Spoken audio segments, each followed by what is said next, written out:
lots of them, so Malcolm, we're going to have to battle through. Okay, we're going to begin with Tony Maguire, GB News.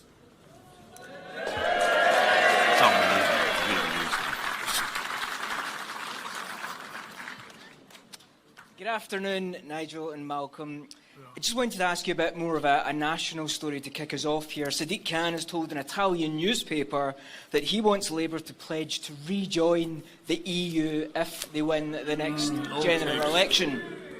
Just wanted your thoughts on that, but also perhaps how should the SNP take that? Because they've been told for 10 years now not that they've been shut down any opportunity to revisit their referendum. If the SNP were a nationalist party that believed in the independence of Scotland, they would not wish to leave the UK and hand it over to Brussels and join the euro. They're a bunch of hypocrites and need to be exposed as such. As for Khan, Rachel Reeves, all of them, they haven't got the imagination. They can't see the world's moved on. Why would we rejoin a bunch of economies, many of whom are doing even worse than we are, and shackle ourselves to them? It's complete madness. It won't fly. And by the way, we've got Lila Cunningham taking on Sadiq Khan as Mayor of London in 2028, and he will be out. He'll be out. Glenn Campbell, BBC Scotland. Sorry.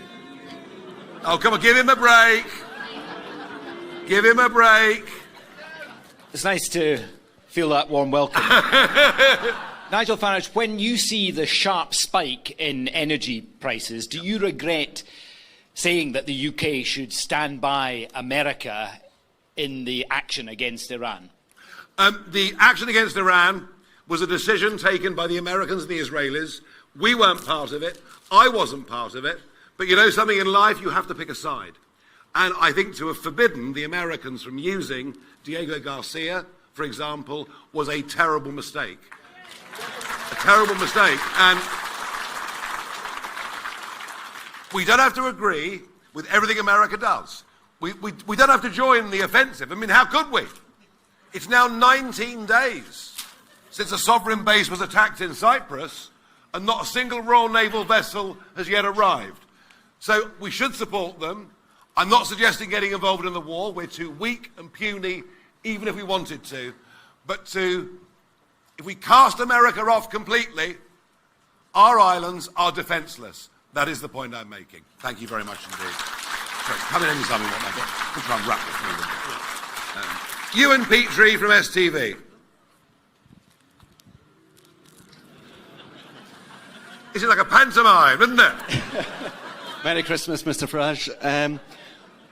My question is about timing today. Your conference began at exactly the same time as First Minister's questions. The Holyrood Parliament was also referred to this morning as a concrete jungle.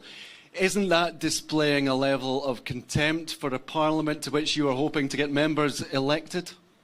Oh, I'm very good at that. I expressed lots of contempt for the European Parliament, but in 2019 we became the biggest party in the whole of Europe. Look, to a large extent, the timings of this today were around my schedule, travelling right across the United Kingdom. There was no direct disrespect to the institution meant, but we do believe it needs reform, Malcolm. We need to reform Holyrood. There is a cosy consensus there, and what reform wants to do is get in there to represent ordinary people. And the reality is that Holyrood has not delivered. Holyrood's been going for 25 years, and just get this single stat on this. When devolution started in 1999, the spending in Scotland's percentage of GDP was 43%. Today, 25 years later, Holyrood is spending 55% of GDP. Are our public services better? I think that answers it. Peter Smith, ITV News. It's pretty simple, really. It's terrible, really. Thank you. Mr. Farage, you have spent years telling voters in England that the Barnett formula is unfair because it gives the Scots too much money. You've promised them that you will fix that. Is that a message that you will be delivering on the doorsteps of Dundee and Glasgow in this election? And if so, can we come and film you telling people that the Scots get too much money and that Reform plan to change that? A question for Mr Offord. The man beside you is committing to his English base that there will be less money sent to Scotland. You're promising the Scottish voters you'll cut £2 billion in tax. How are we going to fund the public services that this underpins, the police, the NHS in Scotland, the schools? Within a few years of a Reform government in Holyrood, you won't need the current Barnett formula because Scotland will have been turned around.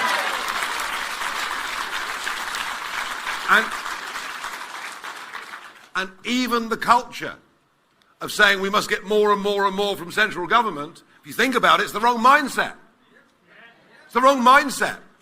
Yes, of course, individuals go through bad times, countries go through bad times, but welfare spending should not be permanent. There are massive economic opportunities in Scotland, firstly in the North Sea. I also believe financial services in Edinburgh could be a lot bigger with the right thinking than it is. So look, we as national government would be here to support Scotland, but we'd much rather see Scotland not need the money because it's succeeded. And our message is one about hope. Good. I'll just deal with it. Yeah. So on the question of how Scotland is financed, you know the JERS report comes out every year. We know that's an accurate reflection of Scotland's finances. In the last JERS report, it states that we spend in Scotland 117.5 billion, and we raise in taxes 87.3. That means we've got a 30 billion deficit paid for through the block grant. Now, that equates to 12% of GDP, and John Swinney is telling his supporters he wants to join the EU when the EU demand a 3% maximum deficit. If you want to see cuts, the amount of cuts that if they joined the EU, Scotland would demand would be 20 billion. We're looking for 2 billion of cuts, and we know we can get that from a concept of breaking down ideological spend on environmental, and we know we're spending 6.5 billion, 132 unaccountable quangos. We know that we can find 3% of the Holyrood budget. And this is the thing, that when we put that money into £2 billion cut, we will over 10 years, we can earn 8 billion back. And that is how we'll fix the deficit in Scotland, which the SNP refused to acknowledge.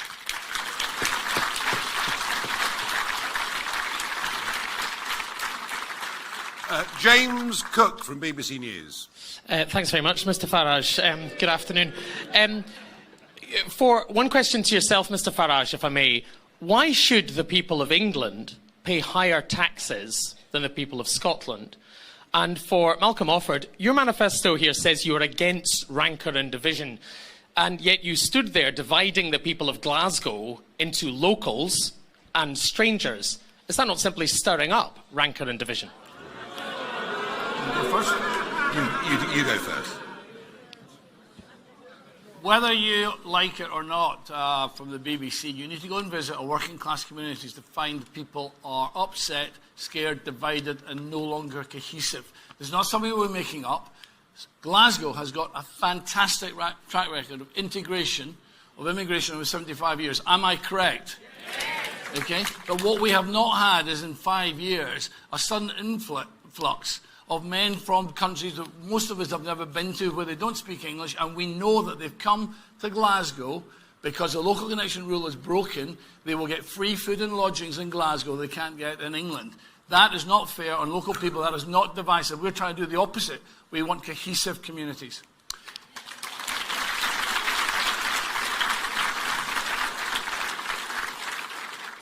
In successful economies like America, which is growing at 4% a year compared to our just about zero, different states charge different rates of taxes. It's called competition. There was a Scot called Adam Smith a few years ago, and this is the 250th year of his book, funny enough, who understood that competition is good. If we in Scotland were to become more competitive, or you in Scotland, I should say, become more competitive than us in England, the English will moan and say, why can't we have this too? So I think it's a very, very good thing. And if Scotland becomes, through its own common sense and good budget management, more competitive as a place to be than England, then very, very good luck to you. Thank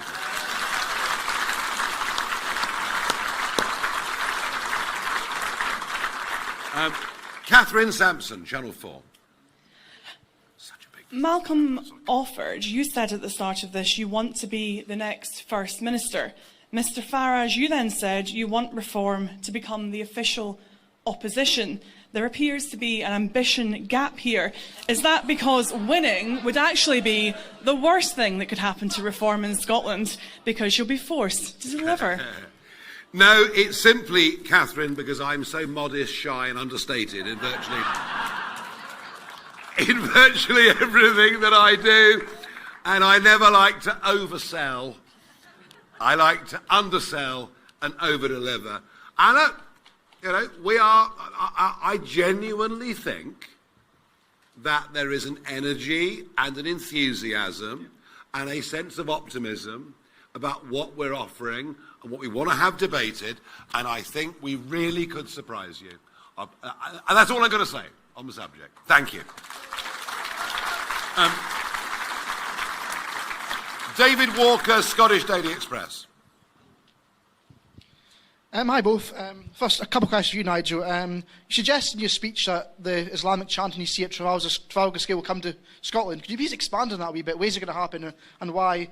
And John Swinney suggested that the Reform voters and anti-immigration people are racist. What's your thoughts on that? And Malcolm, in your manifesto you said you're going to reduce the number of MSPs. Why would you do that? Why would you reduce the number of MSPs? Look, the Muslim Brotherhood, which is prescribed in most Arab countries in the world, is still allowed to flourish in this country. It has an agenda, a dangerous agenda, which is they don't want to adopt or integrate with our way of life. They want to impose their way of life on us. And what you saw in Trafalgar Square, what you've seen in Coventry, are examples of that. I promise you, if it's happening in the Midlands, Scotland is not far behind. And I want to say this. The attempt, really since Blair's time, to shut down any rational debate about immigration, population explosion, or culture, the attempt to shut it down by screaming racist, do you know what? It doesn't work anymore. No one's listening.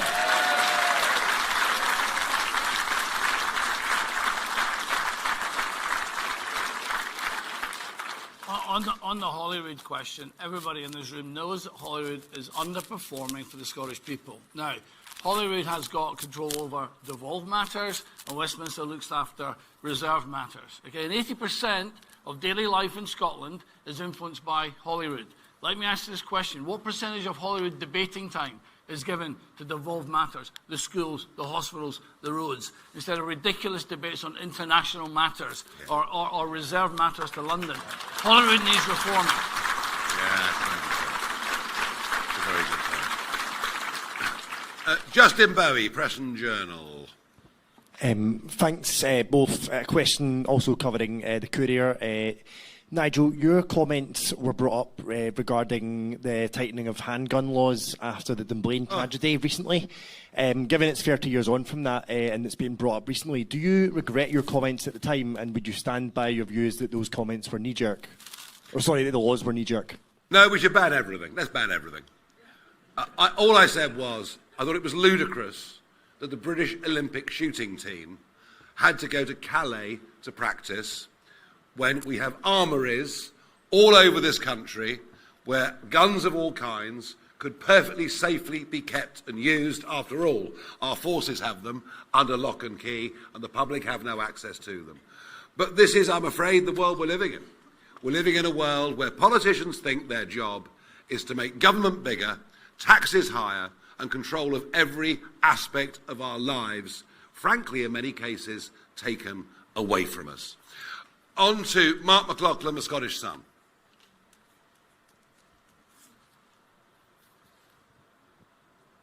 Good afternoon. You spoke earlier and you said that Scotland was a tolerant society. On the front page of the Scottish Sun today, we have someone promoting terrorism. but it was Paolo Nutini saying up the Ra. A couple of weeks ago, we had a riot at Ibrox, people saying up the Ra and fuck the Pope. So do you also condemn our homegrown sectarianism as much as you do imported sectarianism? And yes, also, of course. And yes. also, you spoke about cohesive communities. I listened to Thomas Kerr's speech. He talked about deporting scumbags, a people's army, ready for battle, man the barricades. We're not here to be friendly. We're not here to be part of the consensus. We're here to rip it up.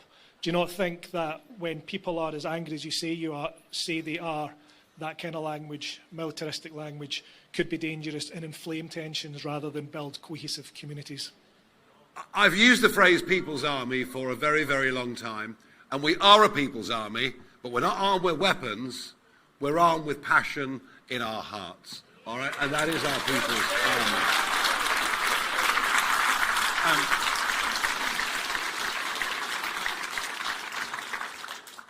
Those of us of a certain age have grown up with sectarianism in Northern Ireland politics and specimens of sectarianism in Scottish football. Luckily, fairly isolated, although punch-ups at Ibrox and fights have become quite a part of normal life. If that doesn't frighten you, I don't know what does. That is competing religions, and in some places, a competing view of the future of the island of Ireland. What I'm talking about, and by the way, the vast majority of Muslims in Britain want no part of any of this. Want no part of any of this. I'm talking about a willful attempt by bad actors who should be prescribed by law in this country, backed up unbelievably by taxpayer funding, that want to take over this country and turn it into something different. And if we don't stand up and fight, we'll jolly well lose. We're going to fight, I promise you. Okay. Kathleen Nutt from the Herald. Thank you very much. Good afternoon. A question for Mr. Farage first. You have ruled out an independence referendum for the next 10 years. You're saying that the focus should be on rebuilding Scotland over that period. So after 10 years, if things go according to your plan, when Scotland is more prosperous, as you say you want it to be, happier and healthier, would you, if you're Prime Minister at that point, grant an independence referendum? And my question for Malcolm Offord is, you talked a lot about about your university education and about the importance of education. So would Reform commit to keeping university free for Scottish students, so there'd be no tuition fees for Scottish students? Thank you. Look, the point I made was, people were promised here in 2014 that the referendum on separation from the United Kingdom was a once-in-a-generation thing. So, which would mean about 25 years, all right? But I can't predict for a moment what it will be. I very much doubt there will ever be a popular will or vote to break up the United Kingdom. All right? Simple as that. Uni? On the university question, we have got ourselves into a position now where 50% of our young people have got an ambition to go to university, which is laudable and fine, so long as they have good careers coming out at the end of that. Now, I have to say, every barman I've met in Glasgow, Edinburgh's got a degree, and yet we're short of welders, right? And I went to Babcock to see the big construction yard with the Royal Danish Navy are wanting frigates to be made, and I was looking for Billy Connolly there with his blowtorch and his mask, and he wasn't there. I said, "Where's the welder?" And he said, "The chap at the corner there with a lab coat on a PC is welding to 1 to 100,000 position." I said, "What does he get paid?" £75,000. Okay? And yet we've just brought in, because the SNP have cut funding to Fife College, we've just cut our welding school. We've just brought in 300 welders from the Philippines to work in Babcock. It's a national disgrace. We need to reorganise our young people around trades, around skills, around technical jobs, and yes, there's room for university in that as well. Absolutely. Absolutely. Okay, let's go to Simon Johnson from The Telegraph. Thank you. You've released your constituency candidates this afternoon for the election, Nigel, and they include a couple of former SNP people. What would you say to claims that you are soft on the union? And to Malcolm, well, it includes a couple of former SNP people, I'm just stating that as a matter of fact. And Malcolm, what is Reform's position on keeping SNP freebies like prescriptions and university tuition? Thanks. Look, people can be something and change their minds, and we in Reform welcome sinners that repenteth.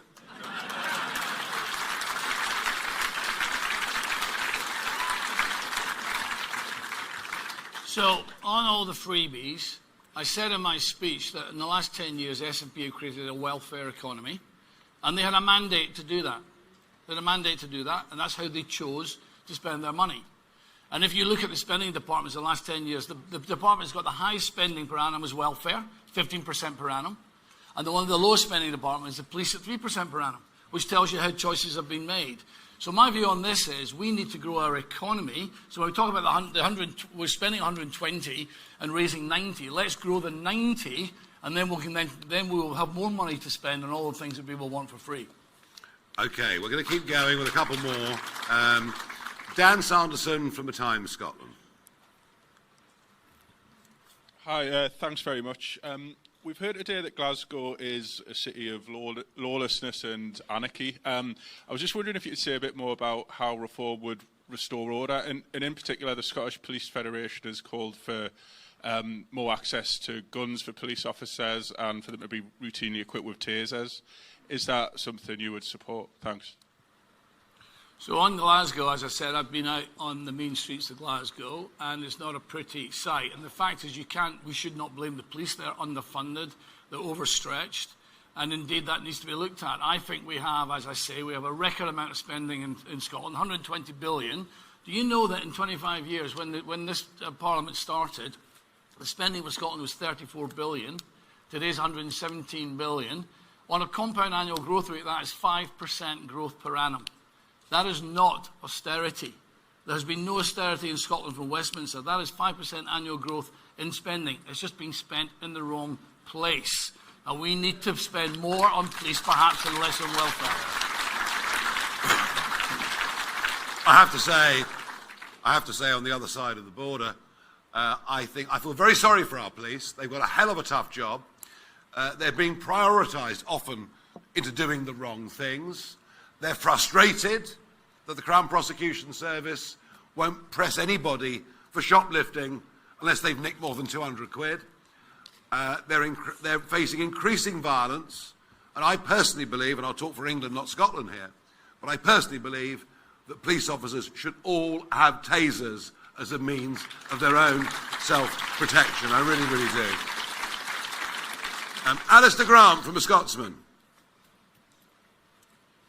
Hi there, thanks very much. I think Malcolm Offord, you said the other day in an event that I think around 40% of Reform's Holyrood candidates had been members of the Conservative Party. Is that correct? Is that the position? And if so, how is that offering a fresh voice in Scottish politics? And just on the manifesto, there's lots of bold statements in it, perhaps lacking some key details. For example, it says, shut down the Quangos, return their powers to democratically elected ministers. Which Quangos would you like to shut down? There's roughly 130. That includes health boards. So the presumption should be the presumption should be to shut them all to begin with until we find out which ones can justify the resistance. Now here's the thing. There's a democratic deficit going on here now in Holyrood, where ministers are no longer accountable for key public services because they're shielded by Quangos. Okay? Now there's 23,000 civil servants working in Quangos, and there's 29,000 civil servants working in the civil service with a massive overlap. It is not unreasonable to say that we should bring those together, rationalise it, make it more accountable to Holyrood. I don't see that as a very controversial thing to say. I agree. And as far as... I'll deal with that. Well, I can't win, can I? I mean, I'm being attacked for former SNP people standing for us.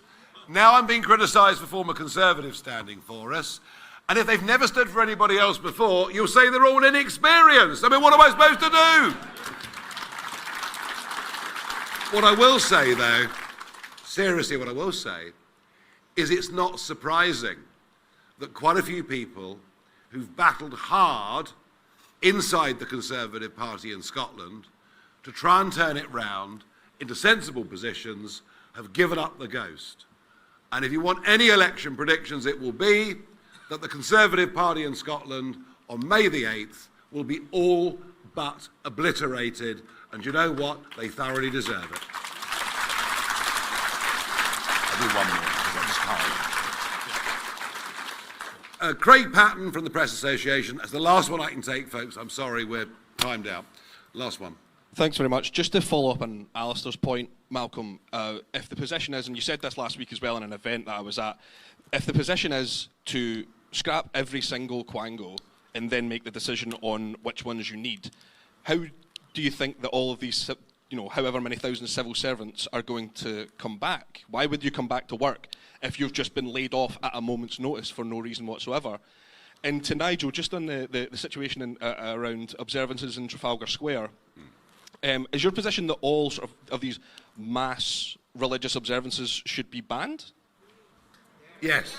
All of them, including Jewish mass observances, Catholic mass observances. I've never seen. Mass observances. I've never seen Jewish services taking place in places of historic Christian worship or anywhere else. Look, we have to get this right.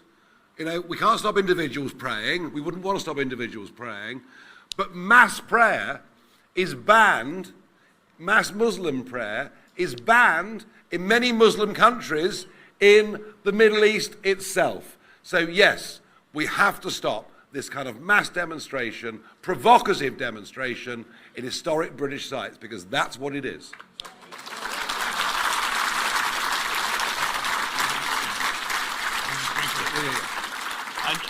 Just briefly on the Quangos, we've got 132 Quangos costing £6.5 billion. The National Information Commissioner Hamilton has just said he doesn't know what they all do and what they're all doing. When you say they get back to work, will they come back to work? The question is, who's actually in the office anyway? I think we need to look at how we rationalise this in a professional way. And here's the thing, we're going to grow the private sector. We're going to go 2 million people who work in the private sector. We're going to make wages better in the private sector. And if there's dislocation in the public sector, there'll be good jobs to be had in the private sector instead. Okay, can I ask all of it? I can't do any more questions. I know there were more. I've taken a lot.